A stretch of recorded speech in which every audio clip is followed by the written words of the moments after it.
喺呢個充滿對比同埋比較嘅世界裏面呢，好多時我哋會貶低人哋嚟抬高自己，因為你嘅成就唔在於我比人哋好，或者人哋比我差。真正成長嘅世界裏面呢，係要永遠都係同自己對比嘅，唔係你哋所講嘅我有幾叻，我揾到幾多錢，我有幾成就。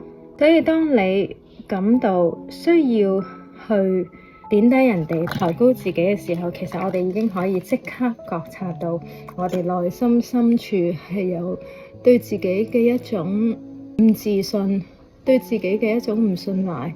我想如果今日大家有緣睇到呢個視頻呢，都會記得當我哋遇到有人想貶低你嚟抬高自己嘅時候，亦都唔需要太大反應，唔需要覺得受到委屈，唔需要覺得人哋比你好。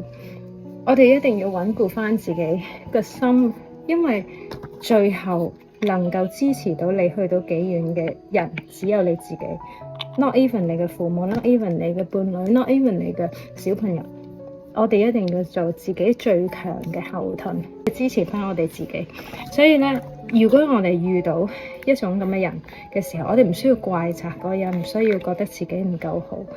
你要睇清楚事實嘅本質，就係因為嗰個人係對自己都係非常之冇信心，而且喺呢個當你覺得有一日你想去做呢個動作嘅時候，你自己就要同自己講：我究竟係邊度心靈需要被調整呢？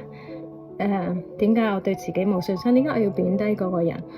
當你每一次習慣咗去反思自己嘅時候呢，咁你嘅人生會越嚟越好，同埋越嚟越踏實。因為你嘅成就唔在於我比人哋好，或者人哋比我差。